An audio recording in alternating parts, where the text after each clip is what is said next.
ఆనాడు అధ్యక్ష క్వింటాల్కు 10 కిలోలు తుట్టి మీద తాలు మీద తడి మీద కొల్లగొట్టి మాఫియా క్వింటాల్కు 10 కిలోలు అని అంటే దాదాపుగా 250 రూపాయలు, కోటి మెట్రిక్ టన్నులు అంటే దాదాపుగా ఎన్ని వేల కోట్ల రూపాయలు ఆనాడు కమిషన్ల కింద మిల్లర్లు ఆనాటి ప్రభుత్వం మంత్రులు గచ్చి కొల్లగొట్టినరు.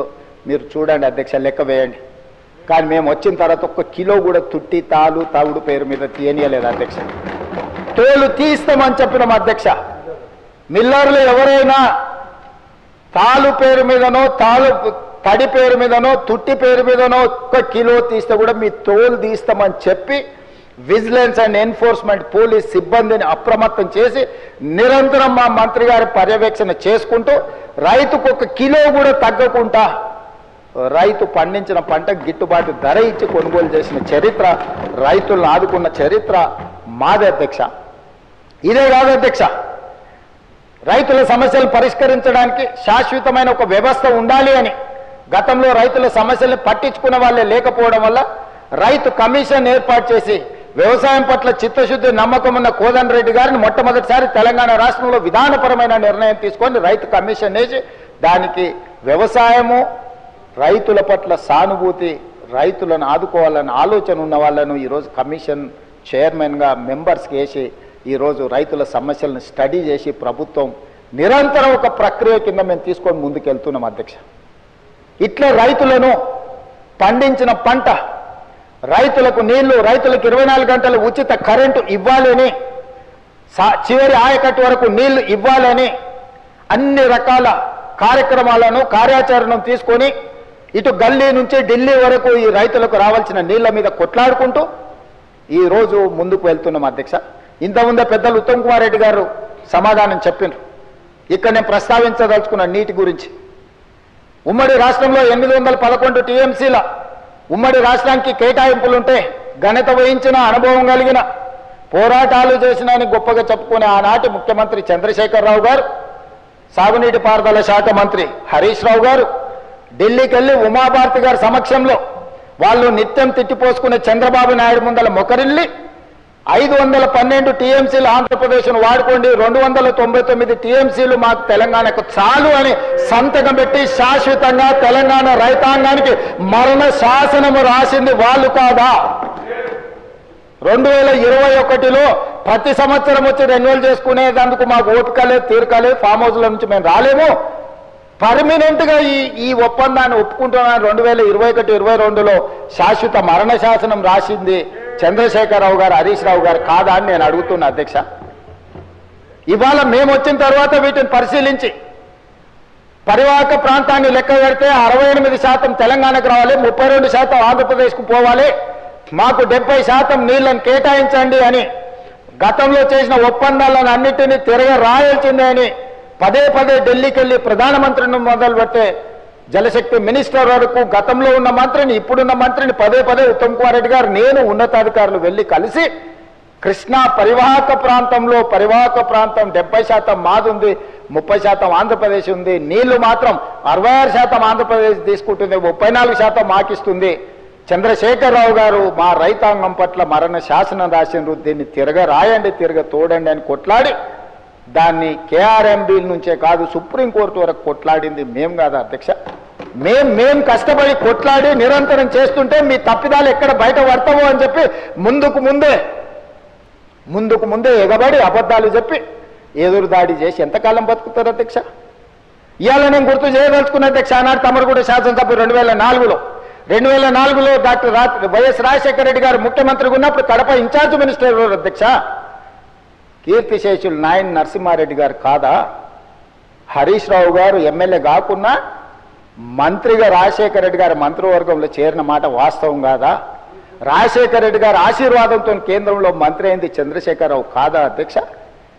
చంద్రశేఖరరావు గారు కేంద్ర మంత్రిగా ఉన్నప్పుడే 4,000 క్యూసెక్కులు ఉన్న పోతిరెడ్డి పాడు 44,000 క్యూసెక్కులకు పెంచిన మాట వాస్తవం కాదా? ఆనాడు మరి శశిధర్ రెడ్డి, పి జనార్దన్ రెడ్డి గారు సొంత ప్రభుత్వంలో ఉండి కూడా పోతిరెడ్డి పాడు పొక్క పెద్దది చేస్తే శాశ్వతంగా తెలంగాణ ఎడారిగా మారుతుంది, దాన్ని అడ్డుకోవాల్సిందని ఇదే శాసనసభలో నిటారుగా నిలబడి కొట్లాడింది పి జనార్దన్ రెడ్డి కాదా? ఆనాడు రాజశేఖర రెడ్డి గారికి హారతులు ఇచ్చింది చంద్రశేఖరరావు, హరీష్ రావు గారు కాదా అని నేను అడుగుతున్నా అధ్యక్ష. ఆనాడు మంత్రివర్గంలో ఉన్న మీరు, ఆనాడు కడప జిల్లా ఇన్ఛార్జ్ మంత్రిగా ఉన్న నాయన నరసింహారెడ్డి గారు, మీరు శాశ్వతంగా తెలంగాణ హక్కులను తాకట్టు పెట్టి తెలంగాణ నిడారుగా మార్చి నా పాలమూరును, నల్లగొండను, రంగారెడ్డి జిల్లాను వలసల జిల్లాలుగా మార్చి, ఫ్లోరైడ్ జిల్లాలుగా మార్చి ఈ రైతులను పొట్టన పెట్టుకున్నది మీరు కాదా? మీ నీతి, మీ జాతి తెలంగాణ సమాజం మర్చిపోయిందని మీరు అనుకుంటున్నారా? ఆనాడు మేము లేమా ఈ సభలలో? శాసనమండలిలో నేను లేనా? ఇడున్నోళ్ళు చాలా మంది ఆనాడు శాసనసభ్యులు కాదా? శ్రీధర్ బాబు గారు, ఉత్తమ్ కుమార్ రెడ్డి గారు ఆనాడు ఈ సభలో లేరా? వెంకటరెడ్డి గారు లేరా? అధ్యక్ష, ఎవరిని మభ్యపెట్టాలని ఈరోజు మాట్లాడుతున్నారు అధ్యక్ష? ఉమ్మడి రాష్ట్రంలో రాజశేఖర రెడ్డి గారి మంత్రివర్గంలో, రాజశేఖర రెడ్డి సహకారంతో కేంద్ర మంత్రివర్గంలో ఉన్న చంద్రశేఖరరావు, హరీష్ రావు గారు ఆనాడు అడ్డుకుని ఉంటే పోతిరెడ్డి పాడు పొక్క పెద్దవై ఉండేదా? తెలంగాణకు అన్యాయం జరిగి ఉండేదా అని నేను అడుగుతున్నా అధ్యక్ష.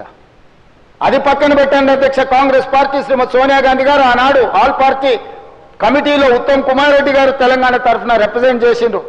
అఖిలపక్షాన్ని పిలిచినప్పుడు కేంద్ర హోంశాఖ తెలంగాణ రావాలి అని వారు వాదనలు వినిపించిన తర్వాత జూన్ 2, 2014 నాడు తెలంగాణ రాష్ట్రం ఏర్పడ్డ తర్వాత ఆనాడు ఉమ్మడి రాష్ట్రంలో 2011, 12లో కిరణ్ కుమార్ రెడ్డి గారి మీద ఒత్తిడి తీసుకొచ్చి పాలమూరు రంగారెడ్డి ఎత్తిపోతల కోసం, సర్వే కోసం, నిధుల కోసం, ప్రాజెక్టుల కోసం ఈరోజు డీకే అరుణ గారు బీజేపీలో ఉండొచ్చు గాక, డీకే అరుణ గారు, చిన్నారెడ్డి గారు, మల్లు రవి గారు కొట్లాడి ఆనాడు జీవో దీపించి రోజుకు 2 టీఎంసీల ప్రకారం జూరాల నుంచి నీళ్లు తరలించాలి పాలమూరు రంగారెడ్డి కానీ ప్రాజెక్టును ఆమోదింపజేసింది నిజం కాదా అధ్యక్ష? ఆ రోజు తమరు కూడా ఉన్నారు కదా అధ్యక్ష.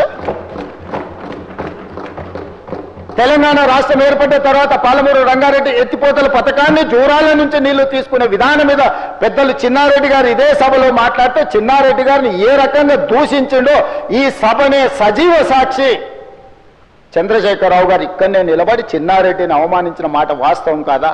కాంట్రాక్టర్ల కోసం, కమిషన్ల కోసం, లిఫ్టుల కోసం, పంపుల కోసం, మోటార్ల కోసం కక్కుర్తిపడి కాంట్రాక్టర్ ఇచ్చిన కమిషన్ల కోసం జూరాల నుంచి తీసుకోవాల్సిన నీళ్లను శ్రీశైలం బ్యాక్ వాటర్స్ కు తరలించడంతో ప్రాజెక్టు వ్యయం 16,000 నుంచి 35,000 కోట్లకు పెరగడమే కాకుండా 100 కిలోమీటర్లు పారాల్సిన 175 కిలోమీటర్లు కాలువలు తవ్వాల్సి వచ్చి ఈ రోజు 60,000 కోట్లకు అంచనాలు పెరిగినాయి అధ్యక్ష. 2 టీఎంసీలను 1 టీఎంసీకి తగ్గించి శ్రీశైలంకు తరలించడం వల్ల ఈ రోజు ప్రాజెక్టులు కట్టిన నీళ్లు తీసుకోలేని పరిస్థితి మనకు దాపురించిన మాట వాస్తవం కాదా అధ్యక్ష? అధ్యక్ష, తుంగభద్ర కానీ, లేకపోతే సుంకేశ్ల కానీ, లేకపోతే కృష్ణానది జలాలు కానీ కర్ణాటక రాష్ట్రం నుంచి మొట్టమొదట మహబూబ్నగర్ జిల్లాలో అలంపూర్, గద్వాల ప్రాంతంలో వస్తాయి అధ్యక్ష. మొట్టమొదటి ప్రాజెక్టు జూరాల దగ్గర. తెలంగాణ రాష్ట్రంలో కర్ణాటక నుంచి వచ్చే ఏ నీళ్ళైనా మహబూబ్నగర్ జిల్లాలో ఉన్న అలంపూర్, గద్వాల దగ్గరికి మొట్టమొదట నీళ్లు వస్తే నీళ్లు వచ్చినట్టే ఒడిచిపట్టుకొని తెలంగాణ రాష్ట్రానికి పాలమూరు జిల్లాకు, రంగారెడ్డి జిల్లాకు, నల్గొండ జిల్లాకు, ఖమ్మం జిల్లాకు తరలించుకుంటే ఈనాడు పోతిరెడ్డిపాడు లేకపోతే ముచ్చుమరి, మాల్యాల నుంచి రాయలసీమకు తరలించకపోయే అవకాశమే లేకపోతుండే అధ్యక్ష.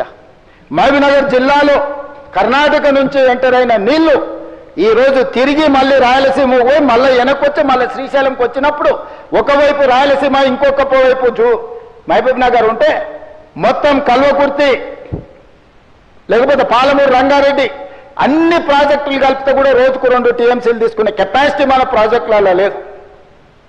ఇవాళ ఎస్ఎల్బీసీ ఆనాడు రాజశేఖర రెడ్డి గారు ఉన్నప్పుడు ఫ్లోరైడ్ జిల్లా అయిన నల్గొండ జిల్లాకు 3,60,000 ఎకరాలకు గ్రావిటీతో నీళ్లు ఇవ్వాలని ఎస్ఎల్బీసీని ఆనాడు 2,000 కోట్లతో ప్రారంభిస్తే ఆనాడు దాదాపుగా 20 పైగా కిలోమీటర్లు ఉమ్మడి రాష్ట్రంలో టన్నెల్ తవ్వుతే నువ్వు తెలంగాణ వచ్చిన తర్వాత 4 ఏళ్లలో పూర్తి చేయాల్సిన ప్రాజెక్టును 10 ఏళ్ళైనా పూర్తి చేయక 10 కిలోమీటర్లు పక్కన పెట్టి ఈరోజు శాశ్వతంగా నల్గొండ జిల్లాను ఫ్లోరైడ్లో ముంచి అక్కడి రైతుల చావులకు కారణం నువ్వు.